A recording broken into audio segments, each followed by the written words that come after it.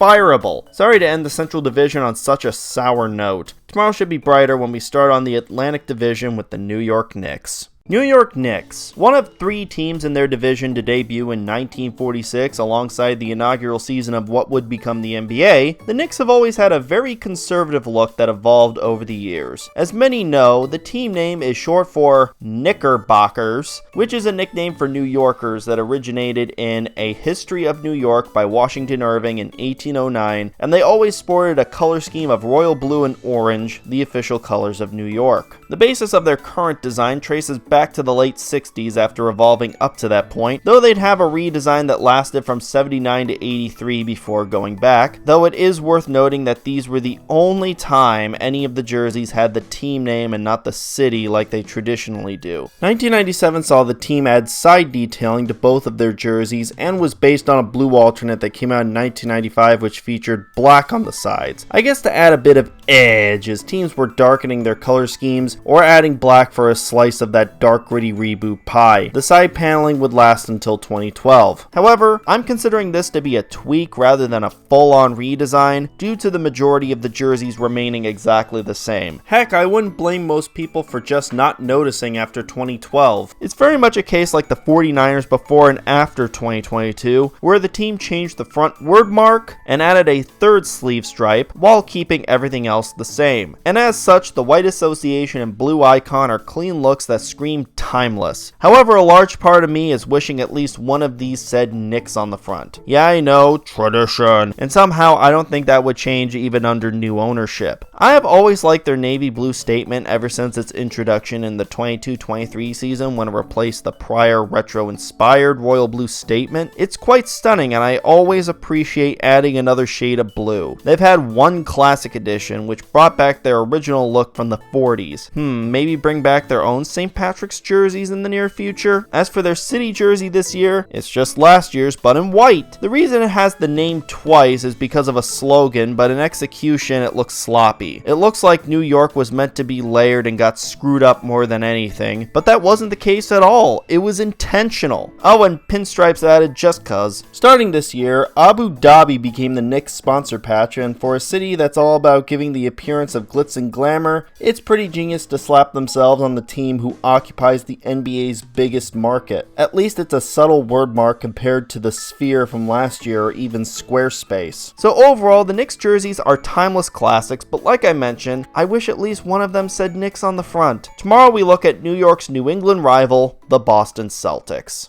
Boston Celtics. Beginning in 1946 and coinciding with the NBA's first season, our defending champions' design has stayed mostly the same throughout the decades, with their color scheme of green and white to honor Boston's Irish population, with uniforms evolving over the years. That said, they've tried integrating black into their color scheme lately, and it's better than most attempts I've seen to bring in some grittiness. Their latest tweak came out in 2014 when the Green Road switched from having Celtics on the front to Boston, something the team hadn't seen since 1965, and since then the white association has been the phenomenal clean look that other franchises wish they could mimic. The green icon is as well, but maybe I'm biased, but I prefer when it had the team name instead. Since 2017 they've had a black statement jersey which replaced the prior green and black alternate that they wore throughout the Adidas era. I will say compared to that, I like this more as it's more distinct than the prior jersey. I have always dug how the Celtic shade of green goes with black, and 2022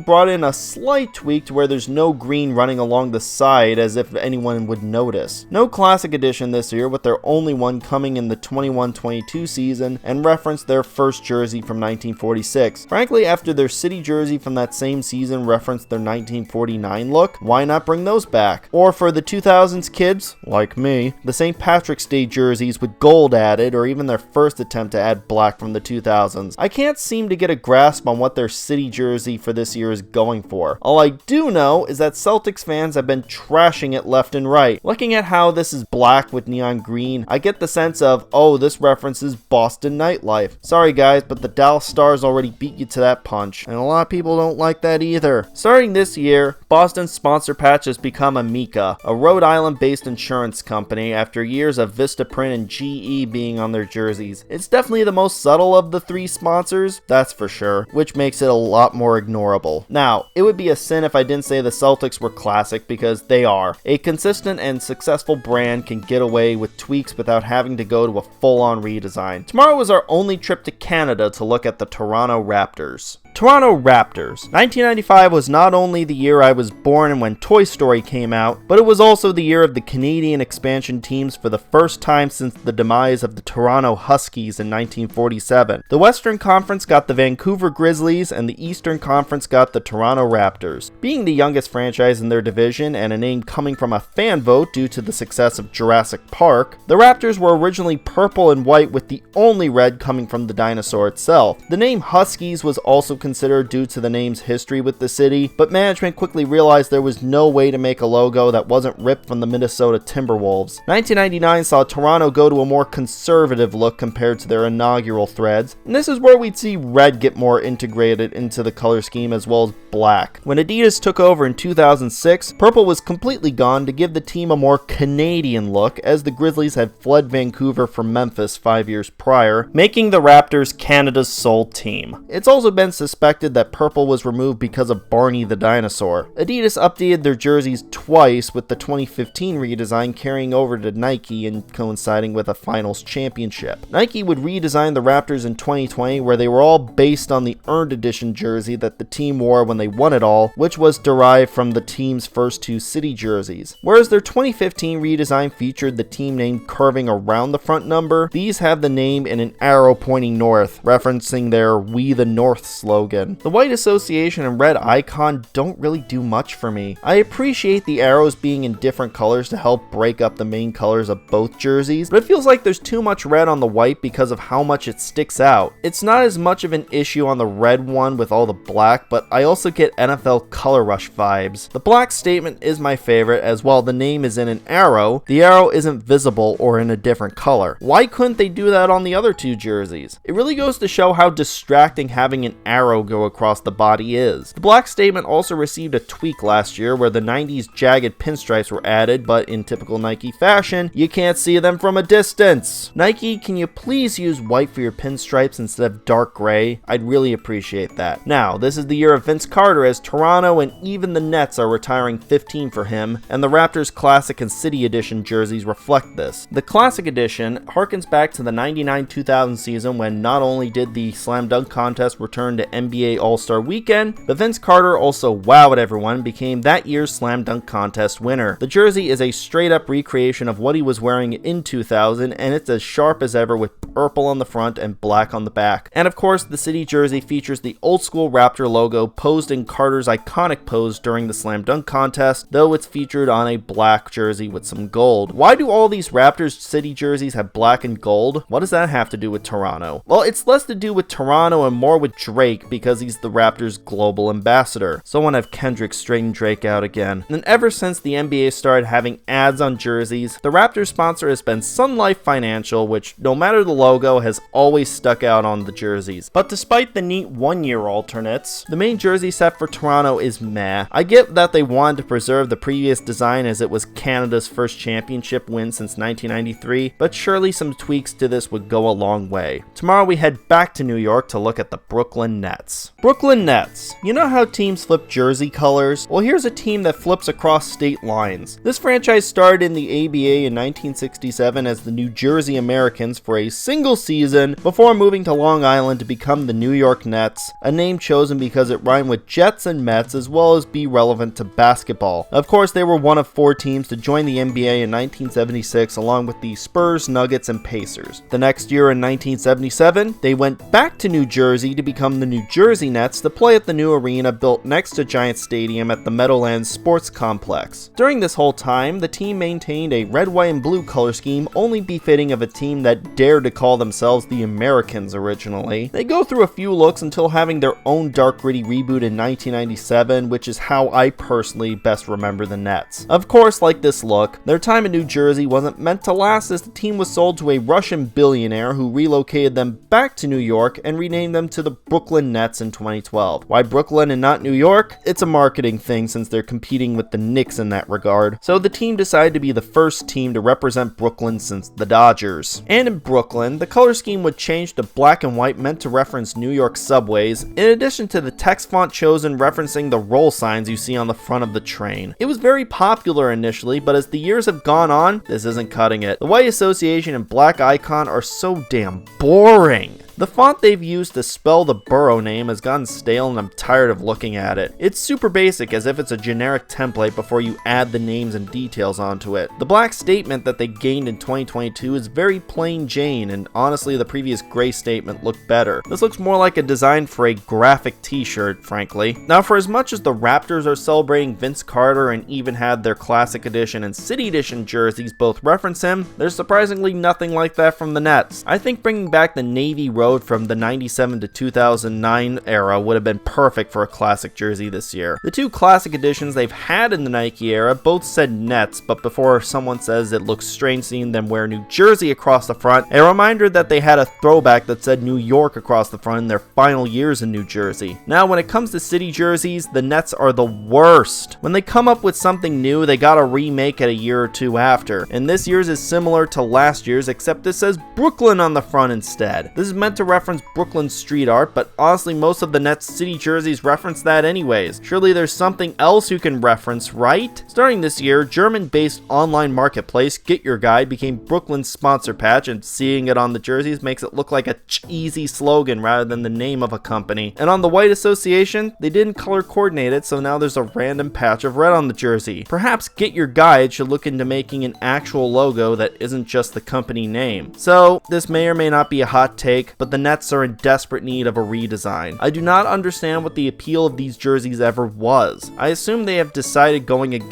back to red, white, and blue because of other teams with that color scheme in the Eastern Conference, but surely something else could have been done while maintaining black and white, or use different shades of red and blue like in the 2000s. They did get a new owner in 2021, so perhaps a new look could possibly be on the horizon? One can only hope. Tomorrow we conclude the Atlantic Division with the Philadelphia 76ers. Philadelphia 76ers. This franchise debuted in 1946 in the NBL, but were originally located in central New York as the Syracuse Nationals, donning a color scheme of orange, yellow, and navy blue. The team, of course, became part of the NBA after both leagues merged in 1949, and in 1963 a couple of investors from Pennsylvania bought the Nationals with the intent of moving them to Philadelphia to fill the void after the Warriors relocated to San Francisco the year prior. The new name 76ers referenced the year 1976 when the United States declared its independence from Great Britain. The color scheme was also changed to a fitting red, white, and blue for a team named after such an event. The Sixers would evolve as the years went on and even had some designs that were very of their time until a dark, gritty reboot arrived in 1997 that saw the color scheme change to black, gold, and red, headed by Allen Iverson. Yeah, 1999 saw the Sixers bring blue back to their color scheme, but I never thought this looked right at all. Same with the red one. In 2009, the Sixers had a back-to-basics redesign that I never liked because of how cool the 1997 redesign was and how boring this one was. Even today, these look like practice jerseys. Sure, the team would update them as the Adidas era went on, as they replaced the team name with Philly in 2015, leaving only the alternate bearing the team name. However, when Nike took over in 2017, they did their best to polish this turd, and did they succeed? Well, the white association and blue icon are much more eye-catching than their Adidas counterparts, thanks to Philly being multi-layered as opposed to just white. Gotta make that stand out as much as possible. I appreciate them keeping the side details from the 2015 update as well as the stars. Their red statement used to say Sixers, but switched to Philly in 2019. I prefer the team name as none of the other jerseys have it now, though I dig the cursive font used here to make this just a little more unique. They've only ever had one classic edition jersey, and that was in the 2019-2020 season where they brought back the 1970 design, which was also the only time you ever saw the full name on a jersey and not just Sixers. May I suggest the black jersey or even the 1991 The More You Know jersey from the Barkley days? Either of those would be cool to see again. Now stop me if you've heard this, but their city jersey this year looks familiar. They took their 21-22 city jersey, which was based on their 71-76 look, and did a white version. I mean, that jersey was cool back in 2021 and a white version is appreciated, but surely referencing the mid-70s could have been saved for classic edition rather than a retread. Since 2021, Crypto.com has served as Philly's sponsor patch, though I'm not into crypto, so I just look at it and go, whatever. The previous sponsor was StubHub, and I've definitely used them a lot more. No, this isn't sponsored. Now, this is the tricky part, what to classify this as. Like mentioned, Philly went back to red, white, and blue in 2009, but the real bones of this design came out in 2015 as indicated by the side trim and stars. Essentially, all Nike did was take the 2015 redesign and change what was on the front. Therefore, I classify the 2017 jerseys as an update of what came out in 2015, which lands the Sixers at good redesign. To think a time where Nike tried to fix what Adidas came out with actually succeeded and occurred in their first season in the NBA. That concludes the Atlantic Division. Tomorrow we begin the final stretch of the East with the Southeast Division, starting with the Washington Wizards. Washington Wizards. This franchise debuted in 1961 in Chicago, and if you're a longtime subscriber of the channel, you'll know I did a video where I tackled this team's very short tenure here. Their original name was the Chicago Packers.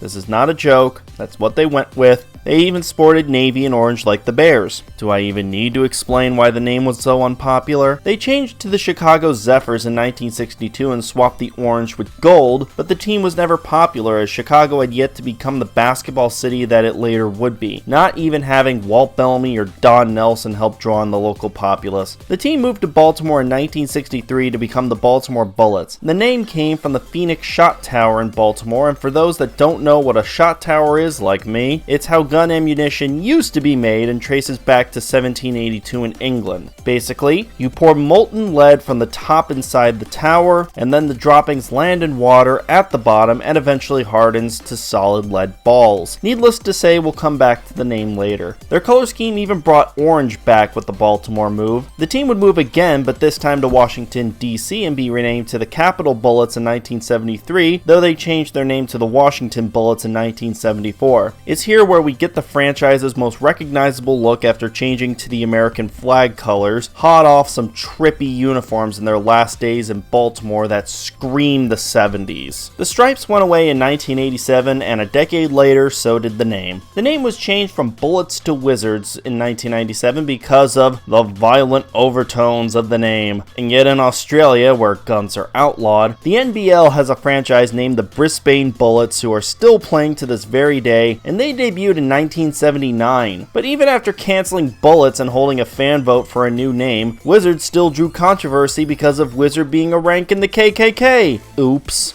However, the team remained the Wizards even after that bit of controversy, and even changed to the Capitals color scheme at the time of cobalt blue, bronze, and black. It was a decent look that lasted until 2011 when the Wizards made a modern remake of the Bullets' iconic stripe design that the team managed to keep after the Nike changeover in 2017. So how does it hold up? Well, I'll be honest, I didn't like the white association initially when Adidas first released this. However, I've gotten used to it and appreciate the attempt to take an old look that was of its time and bring it into the 21st century. Take note, Commanders. The red icon is also eye-catching, and I just love the shade of red that they use in general. I do like how for both of these, the stripes are alternated between the white and red jerseys, as those 70s jerseys were the exact same on the top half with different colored lower halves. So I'm glad they kept the main color consistent throughout while keeping the striped look. Their navy blue statement has changed from drab to a more exciting look for this year. It still sports the District of Columbia on the front, but we've traded red shoulders for 2 chunky red stripes on the body and the 3 stars from the DC flag on top. Honestly, this makes a better city jersey than most other city jerseys. I'm surprised they've only ever done one classic edition under Nike, which came in the 22-23 season. The cobalt blue era had more throwbacks, including a Zephyrs throwback, so what's the deal, Nike? Clearly it's proven putting bullets on something sells, just ask Mitchell and Ness. Now, remember Washington City jersey from last year and how it referenced fences? Well, they took that and made it white! Someone at Nike needs to be fired.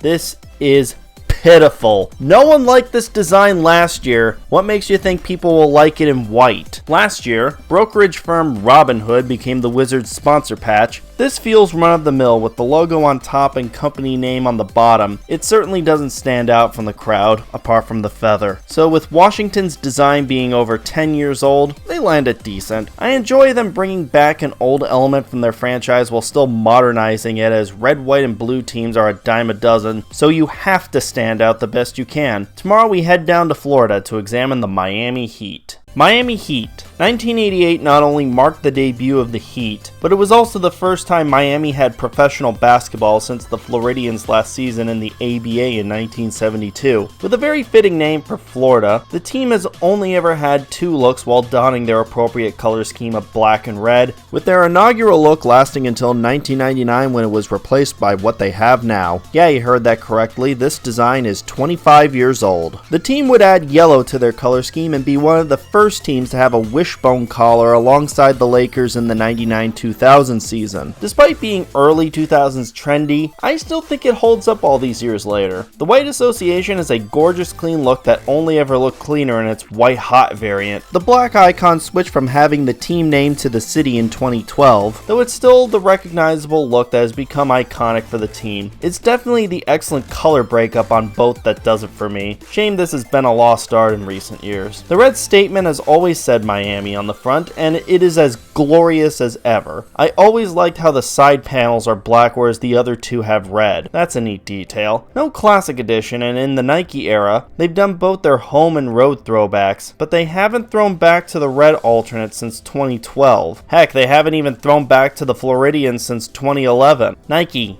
get on it. Last year's city jersey was black and had heat culture on it to reference the team culture and how they've been as successful as they've been, and I wasn't a fan of that jersey. So logically, they made a red version. Are we to expect a white version next year? Miami has a history of reusing themes in their city jerseys. Miami Vice anyone? But at least the design of that and the colors made that look deserve all of its different variants, which yes, even includes the pink earned edition version. Just like the Wizards, Robin Hood is Miami's sponsor patch, and it's no different here than it was with Washington. At least I still think Miami's lineup is classic, and I hope it never gets touched for a redesign. Tomorrow we look at Florida's other NBA team, the Orlando Magic. Orlando Magic. Right after Miami entered the NBA, Orlando would begin in the following year of 1989, making them the youngest franchise in their division. With a name referencing Walt Disney World and a color scheme of blue and black, the Magic have always had eye-catching uniforms since their inception. Entering the 90s, adding pinstripes to basketball jerseys became the thing to do. It wasn't just a baseball thing anymore, and the Magic's original lineup from 89 to 98 is still well loved by many to this day. The pinstripes would go away in 98, but both home and road featured stars all over, so it was still appealing. Their look from 03 to 08 is the most conservative of all their looks, and if it weren't for some iconic players wearing these, they'd be completely forgotten. Adidas brought their pinstripes back in 2008, and they've kept this look even in the Nike era. Though that's not to say they haven't tweaked anything in this time frame. The white association brings the classic 1989 white home into the 21st century, and it's no wonder they've kept this look. I dig the use of blue and black on the name as well as on the side of the jersey, with the cherry on top being the pinstripes. And unlike other pinstripe jerseys made under Nike, you can actually see them from a distance. Probably because it's black pinstripes on a white background that even Nike can't screw up. The black icon was previously the statement jersey until getting promoted in 2019 after its 2010 introduction. Unlike the classic black jersey, this one uses blue pinstripes as opposed to white ever since the Nike changeover in 2017. I dig this bit of differentiation, especially with blue being light enough to stand out from the black background. The blue statement has gone through the most change since becoming a Nike product. When it got demoted to statement status, it also lost its pinstripes and the side panel changed, creating a bland looking jersey. However, it would gain its pinstripes back in 2022, albeit with black pinstripes instead of white. You can make them out from a distance, though obviously they were easier to spot in white. Why is Nike allergic to using white pinstripes? You'd make fans so much happier if you used them. I do dig the 1998 star effect that is on the side panels. That's a nice touch. No classic edition unlike last year. Maybe the mid-2000s is due for a return if and when Dwight Howard officially retires, or at least do it for T-Mac. It's an idea. For their city jersey, like most of them so far, it's just last year's but in white. While I appreciate the use of pinstripes and substituting the A for a star, it looks too much like their regular uniforms, exactly like last year's. I also saw someone on TikTok say it looks like it was made by Kiss, and yeah, the black and white color scheme with the star gives off that impression. Since 2017, Walt Disney World has been their sponsor, and considering the origin of their name, is anyone shocked? Since their design is less than 20 years old but well over 10, the Magic are decent, with this look being 4 years away from achieving classic status. I sincerely hope they keep this look, as I feel this is underrated because I don't hear too many people talk about them. Orlando has done a fantastic job of bringing the past into the future without the use of minimalist garbage. Tomorrow we will enter the nest to examine the Charlotte Hornets.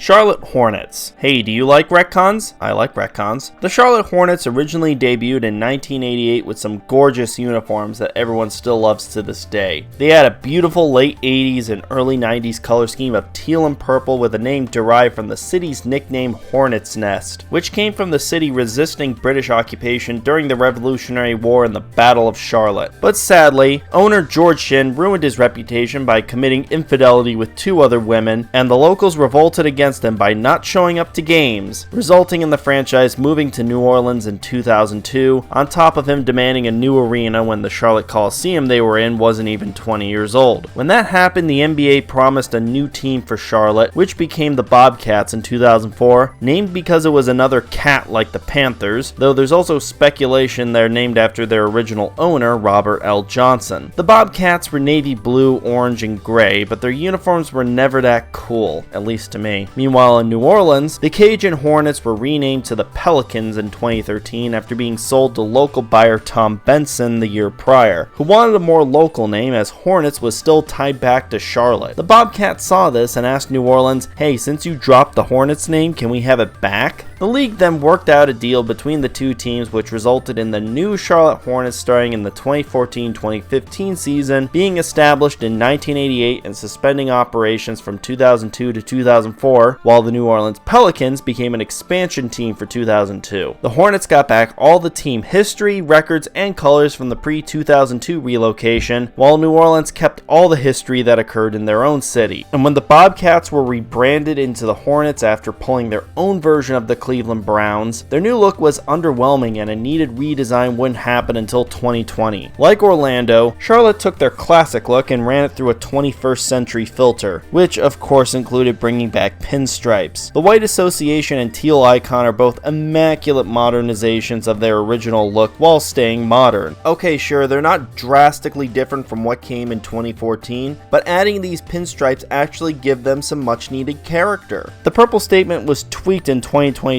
after having Charlotte's abbreviation on the front initially. At least it's not the airport code. The comb pattern on the side is okay, but I wish it got its pinstripes back. Maybe someday. Unlike last year, there's no classic edition, and I will feel like an old man if they ever do Bobcats throwbacks. Not that they actually would. The theme of their city jersey for this year is Mint City, just like in previous years, as the city of Charlotte is home to the first US Mint branch, and the theme has always been popular with fans. I do dig this year's combination of minty green, black, and gold at least, even if all they did was take the 2020-2021 city jersey and replace Buzz City with Charlotte. One detail you may have noticed is that every jersey of theirs features the Air Jordan logo, while every other team in the league reserves that logo for their statement jerseys. It all goes back to Michael Jordan owning them. Yes, he sold his majority share in the team last year and is now a minority owner, but it's probably staying for as long as his name remains attached to them, for better or for worse. Last year, the Hornets gained Mr. Beast's Feastables as their sponsor patch, but this past offseason dropped Mr. Beast. I wonder why. As a result, the Hornets don't have a sponsor patch currently, which I'm sure fans are happy seeing their favorite team not be a billboard for once. Overall, the Hornets are a good redesign, especially after their bland rebrand after gaining their original name back. Tomorrow we conclude the Southeast Division as well as the Eastern Conference as a whole with the Atlanta Hawks. Atlanta Hawks. The oldest franchise in their division began play in 1946 as the Buffalo Bisons in the NBL, though the franchise after 38 days of play immediately moved to Moline, Illinois of all places, to become the Tri-Cities Blackhawks that same year. Why? They had to draw 3,600 people at minimum to their games and were barely cracking 1,000. If you don't know where Moline is, it's on the Illinois-Iowa border and part of the Quad Cities. Tri-Cities refers to Moline, Rock Island, Illinois, and Davenport, Iowa. To make it quad, you add Bettendorf, Iowa. Of course, Bisons is a cliche name for teams in Buffalo, just ask their AAA team for instance. Their new name in Moline was derived from Chief Blackhawk and a color scheme of black and white just like the hockey team. 1949 saw the NBL-BAA merger, followed by 1951 involving a move to Milwaukee. It's shocking to me that this franchise lasted longer in Illinois than the Stags and Packers/Zephyrs. The move to Milwaukee saw the team shorten the name to just Hawks, and also be awful on the court to where they moved to St. Louis in 1955. They would gain the color scheme of blue and white in Milwaukee, which carried over to St. Louis where red was even added. The blue would be lightened in 1965. Due to demands for a new arena and refusing to share with the then new St. Louis Blues, the Hawks moved again, but this time to Atlanta where they remain today. The team started emphasizing light blue more in their uniforms until straight up replacing red with bright green in 1970. Atlanta Seahawks? They would change to red and yellow in 1972 to coincide with the inaugural season of the Atlanta Flames, and that's where the true evolution begins, with looks from the 80s, 90s, and 2000s being of their time, all while maintaining red and yellow. 2007 saw a redesign that replaced yellow with navy blue, though this look would be replaced in 2015 with the ugly carbon fiber design that was red, dark gray, and what they dubbed energy green. Ugh. The team saw sense in 2020 to redesign and go back to basics, with a look derived from the mid to late 70s. As a result, the white association and red icon were exactly what the team needed. You seriously put Trae Young in that prior look? These two are marvelous clean looks with plenty of detail to help break up their main colors, especially where the yellow is concerned. And unlike the Flames, I don't feel the need for black to be added here. I think these two are perfect as is, apart from one of them begging to have Hawks across the front instead of Atlanta. Speaking of black, their black statement is also marvelous, and seeing how this is the only one of their main set with Hawks on the front, I'm thinking this is referring to their alternate from the 94-95 season, or it's a coincidence. No classic edition, but after seeing them participate in that in Nike's first two seasons, I think the 95-99 threads are due for a one-year return, or at least the 80s threads. The city jersey features the early 90s giant font, but in a box because I don't know. Apparently the use of this shade of blue is part of a theme called Lift As We Fly. I get it, but this thing is bland. Surely the team that came up with MLK, Peachtree, and 1995 in yellow could have come up with something better than this. Starting last year, Atlanta's jersey sponsor has been the YMCA, who need no introduction. Though it's distracting with the Y on the jersey, much like what the Tampa Bay Lightning are experiencing right now. At least overall, the Hawks are a good redesign, as the team definitely honed it in here after years of mid to bad uniforms stretching back to the Adidas era. That concludes the Eastern Conference. Tomorrow we begin the Western Conference in the Southwest Division with the Memphis Grizzlies. Memphis Grizzlies. Debuting in 1995, this team was originally known as the Vancouver Grizzlies and was part of the NBA's Canadian expansion alongside the Raptors. The Grizzlies originally had a totally radical 90s color scheme of teal, black, and red, with the name on the front of the jersey looking like the Ninja Turtles logo. I just love it for how cheesy it is. Of course, the team name makes as much sense as the BC Lions, since the Canadian Rockies and British Columbia are full of grizzly bears and mountain lions. However, they were almost called the Vancouver Mounties before the RCMP told them to change the name to something else. Unfortunately, the team relocated to Memphis in 2001 because not only was the team bad, but attendance was also poor, the Canadian dollar being weaker, owner Orca Bay Sports and Entertainment, who also owned the Canucks, were losing money on them, and some players didn't want to play and live in Vancouver. That said, they almost moved to Chicago due to then new owner Michael Heisley living in west suburban St. Charles, though that plan fell through and they opted for Memphis instead. Honestly, that deserves its own video because nobody talks about that. It's also surprising that Nashville wasn't a proposed city for them despite gaining the Predators and Titans in the late 90s, and yet Louisville was a listed option.